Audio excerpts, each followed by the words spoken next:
को सही से पढ़ा और समझा, मुझे दया आती है, क्योंकि पढ़ना चाहिए। जैसे मैंने श्रीमद् भगवत गीता पढ़ा, मुझे बचपन से बताया जाता था हिंदू काफिर, हिंदू का अगर कोई डेड बॉडी जाए तो पढ़ो फिनारे जहन्नम के, तुम जहन्नम में जाओ। और एक मुसलमान बलात्कारी का डेड बॉडी जाए तो पढ़ो इन्ना लिल्लाहि व इन्ना इलैहि राजिऊन।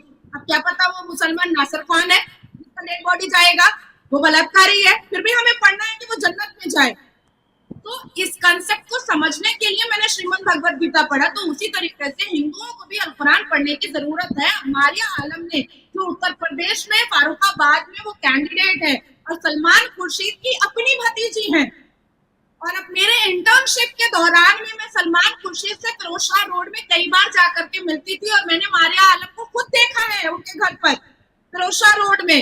वो अपनी ब्लड है सलमान खुर्शीद साहब की। और उन्होंने सिर्फ इतना नहीं कहा कि वोट जिहाद करना पड़ेगा, उन्होंने ये भी कहा कि जो मुसलमान भारतीय जनता पार्टी के को समर्थन दे रहा है उसका हुक्का पानी भी बंद करना पड़ेगा, ये भी उन्होंने कहा है। साथ में उन्होंने ये भी कहा है कि एनआरसी के द्वारा जिन मुसलमानों को अत्याचारित करने की कोशिश की जा रही है उसका सलमान खुर्शीद साहब केस देख रहे हैं फ्री में।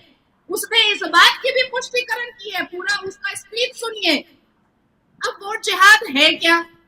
देखिए, हमारे इस्लाम के हिसाब से मुसलमान मर्द बलात्कार करे फतवा नहीं होता, मुसलमान मर्द इफ्तीस करे फतवा नहीं होता, मुसलमान मर्द किसी भी गैर धर्म की बेटियों का सलवार खोले फतवा नहीं होता, मुसलमान मर्द चोरी करे फतवा नहीं होता, मुसलमान मर्द मर्डर करे फतवा नहीं होता, मुसलमान मर्द झूठ बोले फतवा नहीं होता, मुसलमान मर्द देश के विरोध में कोई भी क्रिमिनल एक्टिविटीज करे फतवा नहीं होता। लेकिन मैं नाजिया इलाही खान ने नम्रता को होली मुबारक कह दिया तो फतवा हो जाएगा और इस्लाम से खारिज कर दिया जाएगा। मैं नाजिया इलाही खान ने नम्रता को कह दिया दिवाली मुबारक तो फतवा हो जाएगा। मतलब हिंदू धर्म के किसी भी त्योहार को मुबारकबाद कहने पर भी हमने इस्लाम से बेवफाई की है, तो इसलिए मेरे ऊपर फतवा होगा। और उसकी एक जिंदा मिसाल मैं आपको देती हूँ।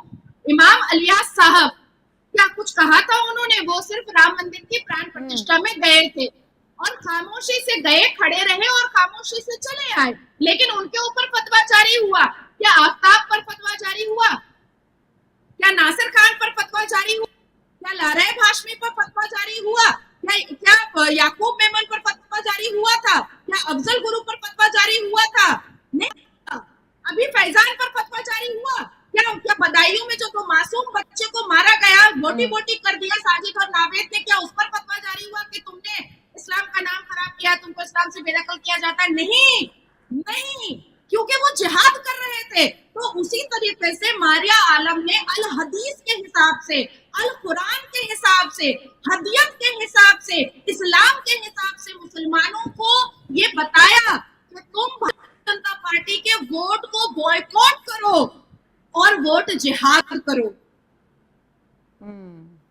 ठीक है, मुझे ये बताइए कांग्रेस की, और अब तो मैं तो कहूंगी समाजवादी पार्टी की भी, क्योंकि मारिया तो समाजवादी पार्टी से ही जुड़ी हुई है। वो अलग बात है कि ब्लड रिलेशन उनका सलमान खुर्शीद से है। विचारधारा क्या है बेसिकली इन पार्टियों की, इनके नेताओं की? क्योंकि हम देखते हैं उत्तर पूर्वी दिल्ली में आप कन्हैया कुमार को उतारते हैं। मैं खुद गई थी अभी कुछ लोगों से राय लेने के लिए, उनका एक तरफा मत था, उनका एक तरफा ये कहना था कि जिसने कहा टुकड़े टुकड़े होंगे देश के, हम तो उसे वोट नहीं देंगे। कांग्रेस की क्या मजबूरी है किसी सीट पर ऐसे को उतार देना? फिर ये मारिया जैसे लोग आ रहे हैं जो वोट जिहाद की बात करें। क्या विचारधारा है विरोधी दलों की नाजिया के हिसाब से? क्या समझ में आया आपको? देखिए नम्रता, कांग्रेस की विचारधारा एक जमाने से बहुत क्रिस्टल क्लियर रही है, बहुत क्रिस्टल क्लियर रही है। जब नेहरू ने 99 में मंदिरों को ढक दिया था अरब के शहजादे के आने पर और ला इलाहा का बोर्ड लगा दिया था, तब भी क्लियर था। जब इंदिरा गांधी जी ने इमरजेंसी लगाई, जब इंदिरा गांधी जी ने सारे विपक्षियों को उन्होंने जेल बंदी करवाया, जब इंदिरा गांधी जी ने साधु स्लॉटर करवाया, जब इंदिरा गांधी जी ने सिखों की हत्या करवाई, तब भी सारी चीजें क्लियर थी। जब नेहरू से लेकर के, इंदिरा गांधी से लेकर के राजीव गांधी जी ने वक्फ बोर्ड को और भी मजबूत किया और भी पावरफुल बनाया, तब भी क्रिस्टल क्लियर था। जब मनमोहन सिंह जी यासीन मलिक जैसे टेररिस्ट के साथ बैठ करके डिनर पार्टी करते थे तब भी क्रिस्टल क्लियर था। जब मनमोहन सिंह जी ये कहते थे कि देश के संसाधनों पर पहला हक मुसलमानों का है, तब भी क्लियर था, तब भी क्लियर था। और आज जब राहुल गांधी जी अपने 2024 के मैनिफेस्टो को और 1936 के मुस्लिम लीग के मैनिफेस्टो को बिल्कुल जेरोक्स करके बना दिए हैं, तो भी क्रिस्टल क्लियर है, बिल्कुल क्रिस्टल क्लियर है। आप देखिएगा कि जितनी शब्दावली इंडिया अलायंस के लोगों की निकल रही है, वो सिर्फ पाकिस्तान की शब्दावली निकल रही है, वो भारत के संविधान, भारत जैसे संवैधानिक देश की मान्यता रखने वाली शब्दावली नहीं निकल रही है।